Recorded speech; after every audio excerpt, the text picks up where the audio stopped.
99% of photographers will never get good. Not because they lack talent, not because they don't work hard, but because they're using camera gear as a psychological shield to avoid the terrifying reality of finding a voice. I want to start with a moment from the peak of my commercial career. I'd walk onto my set, pick up the layout, pull the merch, clean it, arrange it on set to match the layout. I'd make a physical tracing of the layout and put it in the back of the 8x10 camera.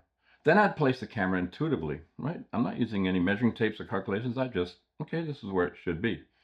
I'd go to the back of the camera and I'd have almost nothing to adjust. And this happened more times than I'd care to admit. And I'm not saying this to brag or anything. It's not even actually that impressive from where I was standing. It's just what happens when you run 3 8x10 cameras for 8 to 12 hours a day every single day for years.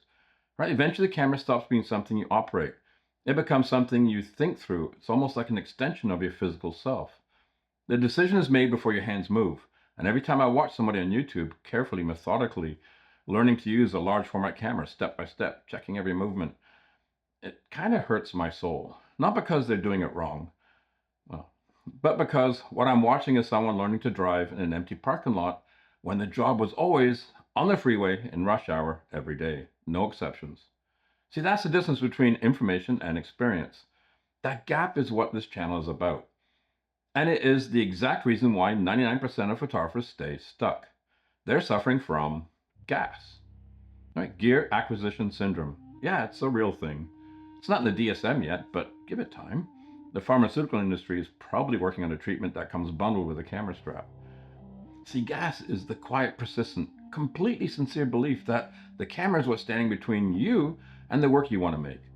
That somewhere out there in the next body, the next lens, the next system is the version of you that finally makes great photographs. The entire photography internet runs on this belief. There's a thriving, well-monetized ecosystem built entirely on your insufficiency. The business model, yeah, it's elegant in its simplicity. Nothing you own is quite enough. The new thing will fix that, and there will always be a new thing. Now, I want to be fair. The people making that content, yeah, they're earning a living doing that. Nobody's holding a gun to anyone's head. But it's worth understanding what you're actually watching when you watch a gear review. You're watching a person in a well-lit room tell you that you need something you don't have. We think this is a modern YouTube problem. But you know what? It isn't. YouTube didn't exist in the 80s, right? The internet didn't exist. If you wanted a shortcut back then, well, the easiest way was to buy books. And I vividly remember buying a book in 1981 called Shooting Away to a Million. It promised the secrets to elite commercial photography, food product, fashion, exactly what I was desperate to break into. And I devoured it. But before I even reached the final chapters, I had this sudden cold realization that, you know what, this guy isn't making his millions from his photography. He's making it from selling these books. Right? The platform changed, but the trick remains identical. Back then, it was a book. Today, it's an affiliate link under a video. It's just a different show. And let's take a look at the modern online obsession with bokeh. Right? Or what people have jokingly labeled tone, after YouTube's reviewers who obsess over the fastest, most expensive lenses that you need to have. Right? The internet has convinced an entire generation of shooters that if you aren't shooting everything wide open at 1.2, you're not a real artist. So let me give you a reality check from the trenches. Back in the day, we never bought fast glass because we wanted to turn the background into a blurry mush. Right? I bought fast lenses for one reason only. It made the viewfinder brighter. It made it easier to actually see and hit your focus on the ground glass. But actually shooting a commercial account wide open? Yeah, no. If you shot a high-end product or fashion campaign at f1.4, it would have been absolute career suicide, right? The merchandise would be soft, the details would vanish, and you'd be laughed out of the studio. We stopped down because the work demanded depth and sharpness. Right? The modern internet teaches you to hide your lack of composition behind a wall of blur. It's an aesthetic crutch sold to you by a tech reviewer who's never had a $100,000 client budget riding on a shoot. Right now, if you want to see how that illusion completely crumbles when real-world mastery walks onto the floor, let me tell you about a trade show in Toronto. Right? A few decades ago, when I was working in the large studio, the studio manager took a few of us to the Photokina trade show in Toronto. Right? And we went with our manager and walked around the show. We ended up at the Sinar booth. Brand new 8x10 Sinar Ps. New, time-saving, more accurate movements. Everything that was supposed to make large format more efficient, easier, quicker, the future essentially in a very large, very expensive box. And the sales rep was working hard, making the case to our manager. Right? This camera will make your team faster, more precise. This is where professional photography is going. Now our manager looked at the camera, looked at the sales rep and said, yeah, my guys use old Campbells, Deerdorfs, Calumets. No features, basic. Yeah, if you can get everything square and sharp faster than my guys on that Cambo, I'll buy them right now, today. So we set up the challenge, challenge accepted, and we went to work. And, well, no surprise, we won. And it wasn't even close because we weren't operating a camera. We already knew where everything needed to be. The camera was the last step in the process that had already been concluded, right? We were executing a decision. They were still making one. See, here's the thing. Automation is only faster than mastery when mastery isn't in the room. And that day, mastery was in the room.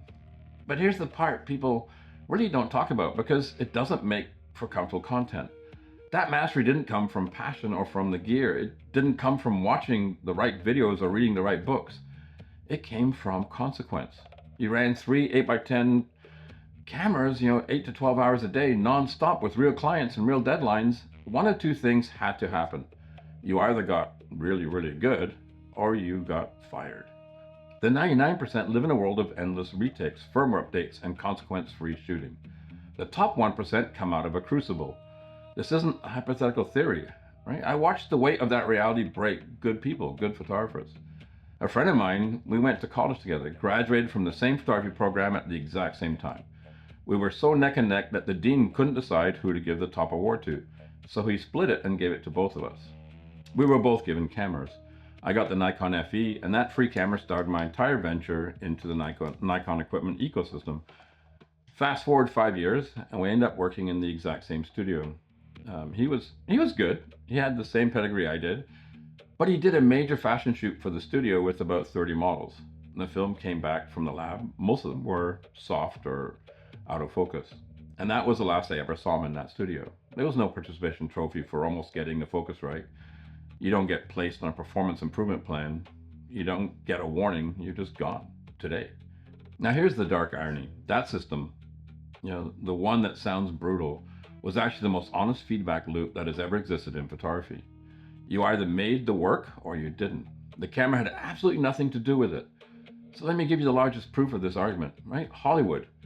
The biggest budgets in moving image history. Cinema rigs that cost more than some houses. The most technically demanding shots ever committed to digital sensors or film. All manual. Right? They have a person on set whose entire career, whose entire professional identity is dedicated to one single parameter. Focus. Just focus. A focus puller. One human being dedicated to one ring on one lens on every single shot.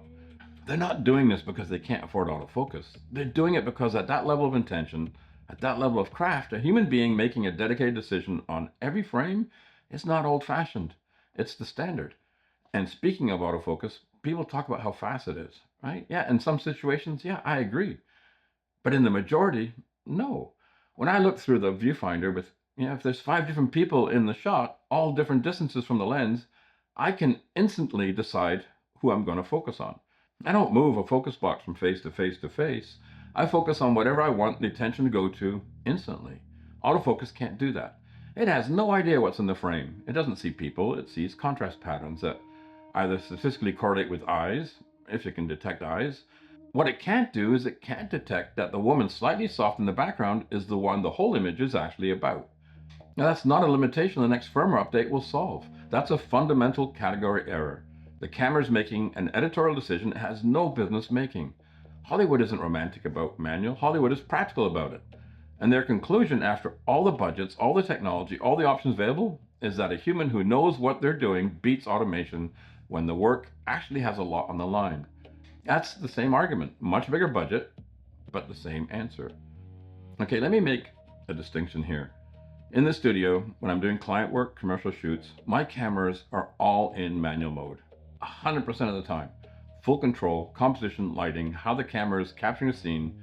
I'm making every single decision. The camera is executing what I've already determined. Now, by contrast, when I'm on holiday, I'm pretty much 100% automatic, right? So before you think, well, that's a contradiction, isn't it? Well, that's the whole point. Photography has never been my hobby. It's my work. And I've learned over the years that if I want to actually enjoy a holiday, if I want to be present, to just wander, have fun, just to see things, I can't be working. So I put the camera on automatic and I play. I take pictures because I love taking pictures. I'm not delivering anything to anyone, I'm just having fun. The difference, the difference isn't manual versus automatic. The difference is whether you're creating or just capturing. When I'm working for a client, I'm creating. Every element of the image is a decision I make, right? The light, the composition, the focus, the moment, all of it comes from me. The camera doesn't make those choices. I make those choices. The camera just records them. That's the distinction the gear conversation never makes, because the gear conversation needs you to believe the camera is the variable. And you want to know the dark irony about all that expensive equipment? You know why a lot of it actually got bought in those big commercial studios? Well, tax write-offs. Right? You have a really good year, smart accountant, and suddenly you need to buy a Hasselblad by December 31st. The gear basically is a line item. A very photogenic line item, but a line item. Not every piece of beautiful, expensive professional equipment in those studios was there because someone needed it to make art. Some of it was there because someone needed a deduction. And yet, after all of that, all the technology, all the automation, all the firmware updates, promising to make photography smarter, faster, and easier, I still shoot 90% of the time fully manual. Always have. Ask yourself what that means. And this brings us back to a strange side effect of being a professional photographer for 40 some odd years. Something I kind of never expected and no one really tells you about when you start. Now, I ended up with absolutely no pictures hanging in my house. And if you walk into my home today, I don't have portraits of the kids or us on the walls.